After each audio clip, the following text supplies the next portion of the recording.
ವಾದವನ್ನು ಮುಂದುವರಿಸಿದ್ರು. ಯಾವ ಪ್ರಮುಖ ಅಂಶಗಳನ್ನ ಅಲ್ಲ, ಇದು ಇವತ್ತು ದರ್ಶನ್ ಅವ್ರ ಬೇಲ್ ವಿಚಾರದಲ್ಲಿ ನಿನ್ನೆ C V Nagesh sir senior ಹಿರಿಯ ವಕೀಲರ ಸಿ ವಿ ನಾಗೇಶ್ ಅವರು ನಿನ್ನೆ ಒಂದು ಅರ್ಧ ಆಗಿತ್ತು ಆರ್ಗ್ಯುಮೆಂಟ್ಸು.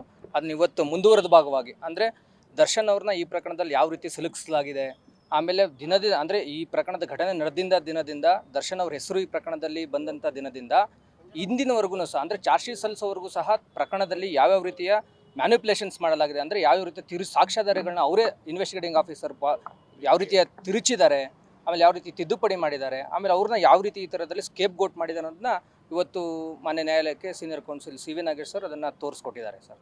ಅಂದರೆ ನಾಳೆನೂ ಕೂಡ ಇವತ್ತಿಗೆ ವಾದ ಅಲ್ಲ, ನಮ್ಮ ಅಂದರೆ ದರ್ಶನ್ ಪರವಾಗಿರುವಂಥ ವಾದಗಳು ಮುಕ್ತಾಯ ಆಗಿದೆ. ಉಳಿದಂತೆ ಇನ್ನು ಆರೋಪಿ ನಂಬರ್ 11 ಮತ್ತು ಅಂದರೆ ದರ್ಶನ್ ಅವರ ಡ್ರೈವರ್ ಮತ್ತು ನಾಗರಾಜ್ ಅವರು ಸಂಬಂಧಪಟ್ಟಂತೆ ಮತ್ತೊಬ್ಬರು ಹಿರಿಯ ವಕೀಲರಾದ ಸಂದೇಶ್ ಚೌಟ್ ಅವರು ಮಂಗಳವಾರ ಆರ್ಗ್ಯುಮೆಂಟ್ಸ್ ಮಾಡೋರಿದ್ದಾರೆ. ಅದಾದಮೇಲೆ ಪ್ರಾಸಿಕ್ಯೂಟರ್ ಅಂದರೆ ವಿಶೇಷ ಸರ್ಕಾರಿ ಪ್ರಸನ್ನ ಕುಮಾರ್ ಅವರು ಅವ್ರ ಪರವಾಗಿ ಅಂದರೆ ಇವರಿಗೆ ಯಾಕೆ ಬೇಲ್ ಕೊಡಬಾರ್ದು ಅನ್ನೋ, ನಾವು ಇಲ್ಲಿವರೆಗೂ ಸಹ ಬೇಲ್ ಯಾಕೆ ಕೊಡಬೇಕು ಅನ್ನೋ ಕಾರಣಗಳನ್ನ ಮುಂದಿಟ್ಟು ಹಲವಾರು ಕಾರಣಗಳನ್ನ ಮುಂದಿಟ್ಟು ಇವತ್ತು ಸೀನಿಯರ್ ಆರ್ಗ್ಯುಮೆಂಟ್ಸ್ ಮಾಡಿದ್ದಾರೆ. ಅವ್ರು ಯಾವ ಕಾರಣಕ್ಕೋಸ್ಕರ ಬೇಲ್ಗಳು ಕೊಡಬಾರ್ದು ಅನ್ನೋದನ್ನ ಅವರು ಆರ್ಗ್ಯುಮೆಂಟ್ಸ್ ಮಾಡ್ತಾರೆ. ಆಮೇಲೆ ನಾವು ಮಾನ್ಯ ನ್ಯಾಯಾಲಯಕ್ಕೆ ಇದೇ ಥರ ಸರ್ಕಾರ ಅಂದರೆ ಈ ಥರದ್ದು ಸಂದರ್ಭದಲ್ಲಿ ಮಾನ್ಯ ಹೈಕೋರ್ಟು ಮತ್ತು ಸುಪ್ರೀಂ ಕೋರ್ಟು ಯಾವ ರೀತಿ ಇದನ್ನು ನೋಡಿದೆ, ಆಮೇಲೆ ಈ ಥರದ ಪ್ರಕರಣಗಳಲ್ಲಿ ಸುಪ್ರೀಂ ಕೋರ್ಟ್ ಸಹ ಬೇಲ್ ಕೊಟ್ಟಿದೆ ಅನ್ನೋದನ್ನ ಇವತ್ತು ನಾವು ಕೋರ್ಟ್ ಗಮನಕ್ಕೆ ತಂದು ಕೊಟ್ಟಿದ್ದೀವಿ ಸರ್. ಸಿಗುತ್ತೆ ಅಂತ ಹೇಳ್ತೇವೆ. ನಮಗೆ ಸಿಗುತ್ತೆ ಅನ್ನೋದು ಬಲವಾದ ನಂಬಿಕೆ ನಮಗಿದೆ. ಹೌದು, ಅದು ಕಾನೂನು ಇರೋದೇ ಆ ಥರ. ಆಮೇಲೆ ಸುಪ್ರೀಂ ಕೋರ್ಟು ದಿನ ಮತ್ತು ನಮ್ಮ ಹೈಕೋರ್ಟು ಸಹ ದಿನ ಕೇಸ್ ಡೈರಿ ಅಂದರೆ ಒಬ್ಬ ಇನ್ವೆಸ್ಟಿಗೇಟಿಂಗ್ ಆಫೀಸರು ವಿಶೇಷವಾಗಿ ಗಂಭೀರವಾದಂಥ ಪ್ರಕರಣಗಳಲ್ಲಿ ಕೇಸ್ ಡೈರಿನ ಅಂದರೆ ಸೆಕ್ಷನ್ 172ನಲ್ಲಿ ಅದನ್ನು ಬರೀಲೇಬೇಕಾದಂಥ, ಅದು ಕಡ್ಡಾಯವಾಗಿ ಬರೀಲೇಬೇಕು. ಅದನ್ನು ಟೇಕನ್ ಫಾರ್ ಗ್ರಾಂಟೆಡ್ ಆಗಿ ಯಾವ ಇನ್ವೆಸ್ಟಿಗೇಟಿಂಗ್ ಆಫೀಸರ್ ಮಾಡ್ಕೊಳ್ಳೋಂಗೆ ಇಲ್ಲೇ ಇಲ್ಲ. ಅದು ಕಾನೂನು ಸುಪ್ರೀಂ ಕೋರ್ಟ್ನವ್ರು ದಿನ ಅದನ್ನು ಹೊಸ ರೀತಿಯಲ್ಲಿ ಅದನ್ನು ಇಂಟರ್ಪ್ರಿಟೇಷನ್ ಮಾಡ್ಕೊತ ಬಂದಿದೆ ಸರ್. ಅದನ್ನು ಈ ಪ್ರಕರಣದಲ್ಲಿ ವಿಶೇಷವಾಗಿ ರೇಣುಕಾಸ್ವಾಮಿ ಅವ್ರ ಪ್ರಕರಣದಲ್ಲಿ ಅವ್ರು ಫಾಲೋ ಮಾಡಿಲ್ಲ ಅನ್ನೋದು ನಮ್ಮದು ಬಲವಾದ ವಾದ ಆಗಿದೆ ಸರ್.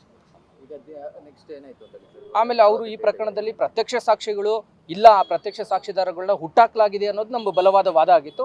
ಅದನ್ನು ನಾವು ಇವತ್ತು ನಮ್ಮ ಮಾನ್ಯ ಸರ್ವೋಚ್ಚ ನ್ಯಾಯಾಲಯದ ಆದೇಶಗಳು ಮತ್ತು ಕಾನೂನು CRPC ಸೆಕ್ಷನ್ 172 ಏನು ಹೇಳುತ್ತೆ, 162, 167 ಏನು ಹೇಳುತ್ತೆ, ಆಮೇಲೆ Karnataka criminal rules of practice ಅದರಲ್ಲೂ ಸಹ ಇದು ಇನ್ವೆಸ್ಟಿಗೇಟಿಂಗ್ ಆಫೀಸರ್ ಅವರ ಆದ್ಯ ಕರ್ತವ್ಯ. ಅವರು ಅದನ್ನು ಕಾನೂನು ಏನು ಹೇಳುತ್ತೆ ಅದನ್ನು ಪಾಲನೆ ಮಾಡಲೇಬೇಕಾಗುತ್ತೆ. ಅದನ್ನು ಅವರಿಂದ ಎಕ್ಸ್ಕ್ಯೂಸ್ ಅವರು ಯಾವುದೇ ಕಾರಣಕ್ಕೆ ತಗೊಳ್ಳೋಂಗೆ ಇಲ್ಲ ಅನ್ನೋದನ್ನ ನಾವು ಇವತ್ತು ಕೋರ್ಟ್ಗೆ ಗಮನಕ್ಕೆ ತಂದಿದ್ದೀವಿ ಸರ್. ಸೀನಿಯರ್ ತಂದಿದ್ದಾರೆ.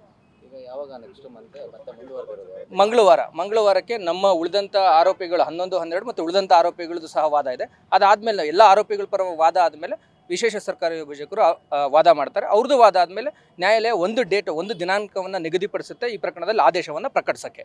ಅಷ್ಟೇ. ಗ್ಯಾರಂಟಿ ನ್ಯೂಸ್, ಸುದ್ದಿ ಖಚಿತ, ನ್ಯಾಯ ನಿಶ್ಚಿತ.